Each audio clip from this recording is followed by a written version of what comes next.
नमस्कार दोस्तों, आपके अपने चैनल धर्मवेदी में आपका स्वागत है। कैसे हैं दोस्तों आप सभी? आशा करती हूँ सभी कुशल मंगल होंगे। ये बताने के लिए नीचे दिए हुए कमेंट बॉक्स में हमेशा की तरह जय माता दी लिखना ना भूलें।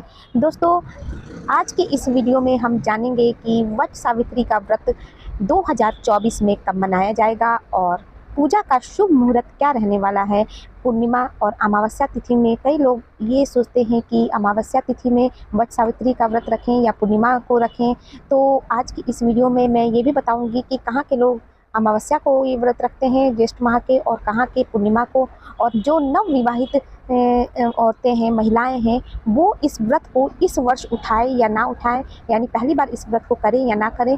तो चलिए आज ज़्यादा समय ना लेते हुए अपनी वीडियो की ओर आगे बढ़ते हैं। वीडियो पसंद आए तो वीडियो को लाइक और अपने चैनल को सब्सक्राइब करना ना भूलें, ताकि इसी तरह की जानकारी आपको सबसे पहले प्राप्त हो सके। दोस्तों, सबसे पहले तो मैं आपको ये बताना चाहूँगी, देखिए जो विवाहित महिलाएँ हैं उनके जीवन में तीज, हरतालिका तीज, हरियाली तीज, करवा चौथ और उसके साथ साथ वट सावित्री का व्रत भी एक जैसे मायने रखता है, जो कि महिलाएं बड़ी अपने पति की लंबी दीर्घायु के लिए बड़ी धूमधाम से और बड़ी उत्साहित होकर इस व्रत का पालन करती हैं, निर्जला व्रत रखती हैं और ये चाहती हैं कि इस व्रत के जरिए वो अपने पति के सुख समृद्धि के लिए और दीर्घायु के लिए भगवान से कामना कर सके। कुल मिलाकर की महिलाओं के जीवन में हरतालिका तीज, हरियाली तीज, करवा चौथ के जैसे वट सावित्री का व्रत भी मायने रखता है। तो दोस्तों, सबसे पहले मैं आपको बता दूं, ये व्रत जो है प्रत्येक वर्ष ज्येष्ठ माह के अमावस्या तिथि और पूर्णिमा तिथि दोनों को मनाया जाता है। जो उत्तर भारत के लोग हैं ये अमावस्या तिथि पे यानी ज्येष्ठ माह की अमावस्या तिथि पे वट सावित्री का व्रत करते हैं, और दक्षिण भारत के लोग पूर्णिमा तिथि को इस व्रत को करती हैं महिलाएं, जो भी सुहागी महिलाएं होती हैं। तो आइए जान लेते हैं कि अब इस वर्ष ये तिथि कब है जब हमें वट सावित्री का व्रत रखना है। 2024 में अमावस्या तिथि, ज्येष्ठ माह की अमावस्या तिथि 5 जून को शाम को 5:54 से शुरू हो जाएगी और 6 जून को शाम को 6:07 तक रहेगी। गुरुवार के दिन पड़ रहा है, या क्योंकि 6 जून को उदयाकाल तिथि मानकर उसी दिन इस व्रत का पालन किया जाएगा, यानी इस व्रत को रखा जाएगा, क्योंकि उदयाकाल तिथि जो है 6 जून को पड़ रही है। तो प्रत्येक व्रत जो होता है उदयाकाल तिथि में रखा जाता है, तो इसीलिए हम जो है वट सावित्री का व्रत भी है जो वो हम 6 जून को ही रखेंगे। तो आइए जान लेते हैं कि सबसे महत्वपूर्ण बात, इस व्रत में पूजा का मुहूर्त जो है, शुभ मुहूर्त बहुत मायने रखता है। वैसे कई व्रत ऐसे होते हैं जिसमें शुभ मुहूर्त पे ही पूजा करने पे हमें उसका उचित फल प्राप्त होता है। तो महिलाएं 6 जून को पूजा प्रातः 11:52 से 12:48 के बीच में कर सकती हैं। ये जो पूजा है दोपहर को की जाती है, और 11:52 से लेकर 12:48 तक आप अपनी पूजा संपन्न कर लीजिए।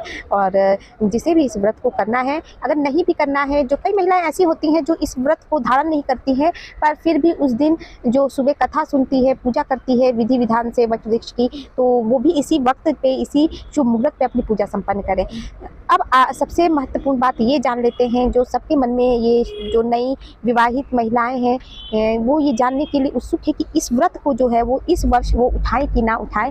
तो मैं आपको ये बता दूं कि इस वर्ष जो है, ऐसे हम हिंदू धर्म में कोई भी कार्य जो है, जब शुक्र अस्त होता है या गुरु अस्त होते हैं, तो हम कोई भी शुभ कार्य करना हिंदू धर्म में बंद हो जाता है। सनातन धर्म के अनुसार कोई भी जो शुभ कार्य है, जब शुक्र उदय होता है, गुरु उदय होता है, तभी नया कार्य करते हैं। कोई भी जो शुभ काम हो, जैसे आपको गृह प्रवेश करवाना है, शादी का शुभ मुहूर्त हो, इस तरह के कार्य जो है जब शुक्र अस्त होता है तो नहीं किए जाते हैं। तो 29 जून तक शुक्र और गुरु अस्त है, तो कोई भी जो नया काम है इस बीच में नहीं किया जा सकता है। और जो वट सावित्री का व्रत है, इसीलिए जो नई विवाहित महिलाएं हैं वो इस व्रत को इस वर्ष नहीं उठा सकती हैं।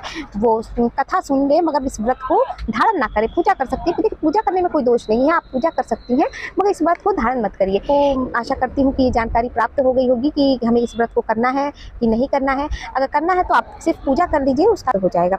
अब आती है बात, देखिए इस पितृ के दिन जो पति की दीर्घायु के लिए वृक्ष की पूजा करने से हमें हमारे घर परिवार में पति को सुख समृद्धि और पति को दीर्घायु को और सौभाग्य सभी चीज़ें प्राप्त होती हैं। तो महिलाएं इस त्यौहार को बड़ी ही शुद्धता और पवित्रता के साथ रखती हैं।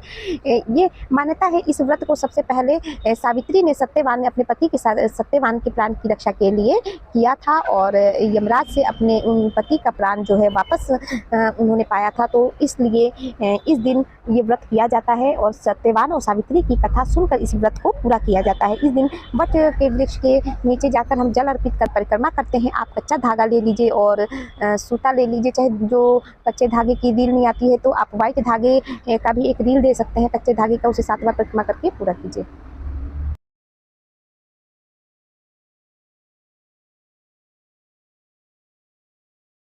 इस तरह से महिलाएं इस व्रत को संपूर्ण करती हैं और जो भी उनका सामर्थ्य और सामर्थ्य अनुसार पूजा करने के अंत में कथा सुनने के उपरांत वो कुछ भी दक्षिणा दे देती हैं, या वो पंडित को दे दें या किसी भी, या पेड़ के नीचे ही सुहाग का सामान छोड़ाएं। इस तरह की दक्षिणा देने के पश्चात अपने व्रत को संपूर्ण करती हैं। आशा करती हूँ आपको मेरा वीडियो पसंद आया हो। वीडियो पसंद आए तो वीडियो को लाइक और चैनल को सब्सक्राइब करना ना भूलें, और इस तरह की और ढेर सारी जानकारियों के लिए चैनल को सब्सक्राइब कर लीजिए। अगर इस व्रत से जुड़ी हुई कोई भी, ऐसे तो इस व्रत के बहुत सारे नियम होते हैं, एक ही वीडियो में ये सारे नियम बताना संभव नहीं है, तो इसीलिए अगर किसी को भी इस व्रत के बारे में कोई भी जानकारी चाहिए तो मुझे कमेंट बॉक्स में कमेंट करके आप जानकारी प्राप्त कर सकते हैं।